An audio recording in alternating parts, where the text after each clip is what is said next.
শুভ সকাল ভাইয়া। এত বেলা করে ঘুমালে হবে? অলস ঘুম কাতুরে লোক। কি? আমি ঘুম কাতুরে?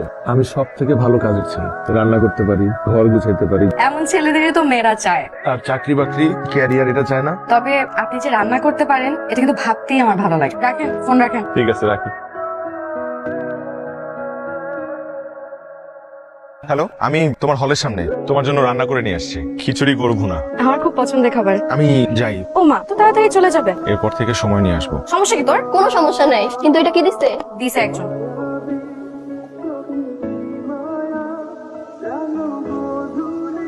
আপনি তো অসাধারণ রান্না করতে পারেন। কিন্তু যতটা বলতেছো ততটাও পারি না। মেসে থাকি তো, বুয়ার হাতে রান্না খেতে হয় প্রতি। তার হাতে তেলবিহীন তরকারি। খুব কম সংখ্যক মেয়ে এত ভালো রান্না করতে পারে। আপনার বউ অনেক লাগে।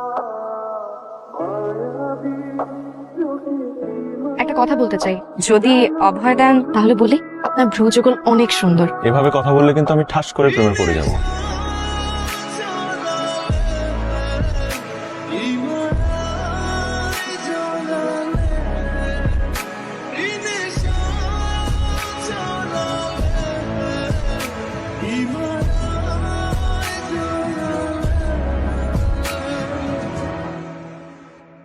হ্যালো, কি করছেন? হুমায়ুন আহমেদের উপন্যাস পড়ছি, বাদল দিনের প্রথম কদম ফুল। শুনেন, আমার কিন্তু এবার প্রথম বর্ষায় কদম ফুল চাই। আর প্রথম বর্ষায় যদি কদম ফুল না ফোটে? তাহলে জারুল হলেও চলবে। শুধু জারুল কেন, বকুল হলে ক্ষতি কি? বুঝছি। কি বুঝছেন? সেদিন যদি বৃষ্টি না নামে, মেঘ না ডাকে, তবুও আমি ভালোবাসায় বৃষ্টি নামাবো অঝোর ধারায়, কথা দিলাম।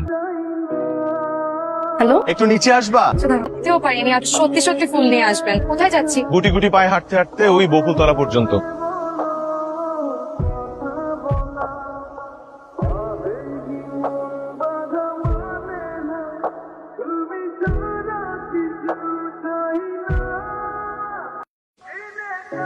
কি ব্যাপার, সুসংবাদ দেওয়ার জন্য এখানে কেন? কারণ আমি যে সুসংবাদটা আপনাকে দিতে যাচ্ছি ওটা আপনার জন্য সুসংবাদ নাও হতে পারে। কি সেটা? আমার চাকরি হয়েছে। এটা তো অনেক বড় সুসংবাদ। কিন্তু আমার পোস্টিং তো গ্রামে। তা চাকরি যত তাড়াতাড়ি হবে, বিয়েটাও তত তাড়াতাড়ি হবে। কি করছেন? কিছু না, তোমার কথা ভাবছিলাম।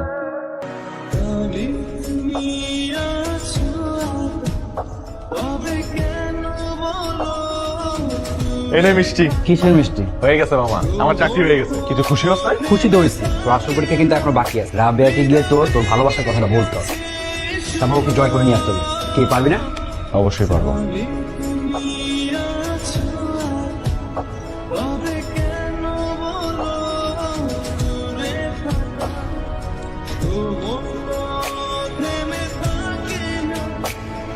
শাড়ি পরা অবস্থায় তোমাকে আগে কখনো দেখিনি। কেমন আছো? ভালো। দেবু, আমার একটা চাকরি হয়েছে। অভিনন্দন। কিন্তু আগে জানাননি কেন? তুই জানাতেই তো আসলে। ট্রিট চাই। ট্রিট দিতে চাই। হুট করে আজকে এখানে চলে আসলেন যে? এক বছর তো কোনো যোগাযোগ ছিল না, তাই জানতে আসলাম তুমি কেমন আছো।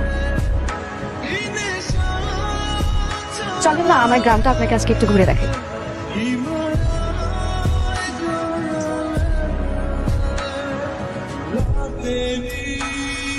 তোমার মনে আছে তুমি আমাকে বলেছিলে যত দ্রুত একটা ভালো চাকরি পাবো তত দ্রুতই বিয়েটা হবে। বিয়েটা করতে চাই। আমাদের গ্রামেই করছেন? তোমাদের গ্রামেই, তোমাকে। সবসময় আপনাকে আমার গার্জিয়ান হিসেবে দেখেছি। এর বাইরে কোনো ফিলিংস আপনার জন্য আমার নেই, ছিল। মানে এতদিন তোমার সাথে আমার যা ছিল, এটা আমার প্রতি তোমার এতটুকু ভালোবাসা ছিল না? সব ভালোবাসা পেতে হবে কেন বলেন? না পেয়েও তো ভালোবাসা যায়।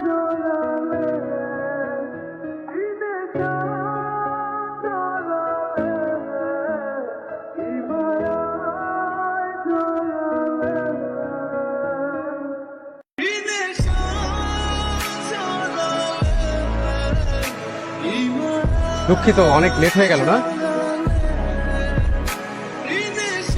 ভাইয়া, আমার পক্ষে বিয়ে করা সম্ভব না। দেখ, তুই খুব ভালো করে জানিস আব্বা মারা যাওয়ার আগে ওই ছেলের বাবাকে কথা দিয়ে গেছিল যে তোর সাথে বিয়ে দিবে। ছেলেটা ভালো, ছেলের পরিবার ভালো, বিয়েটা তোকে এখানেই করতে হবে। আমি কথা দিয়ে ফেলছি। তাও আমি ওই ছেলেকে বিয়ে করতে পারবো না, একটু বোঝার চেষ্টা করো। আচ্ছা, বিয়েটা করতে পারবি না কেন? কি হয়েছে তোর? আমাকে খুলে বল, আমাকে বল। তুই চুপ করে আছিস কেন? বল। কারণ ভাইয়া, আমি একজনকে পছন্দ করি। তুই যাকে পছন্দ করিস তার সাথে যোগাযোগটা বন্ধ করে দে, সব ঠিক হয়ে যাবে। তারপরেও যদি তুমি ওই ছেলের সাথে যোগাযোগটা কন্টিনিউ করো, তাহলে মনে রেখো আমরা তোমার সাথে আর নাই।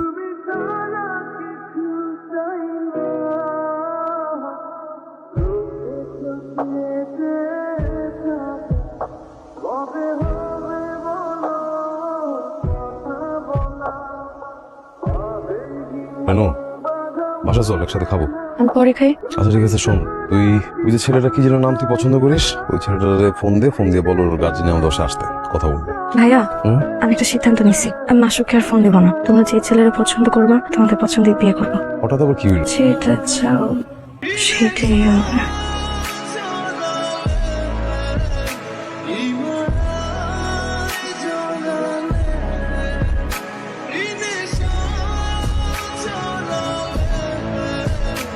Iman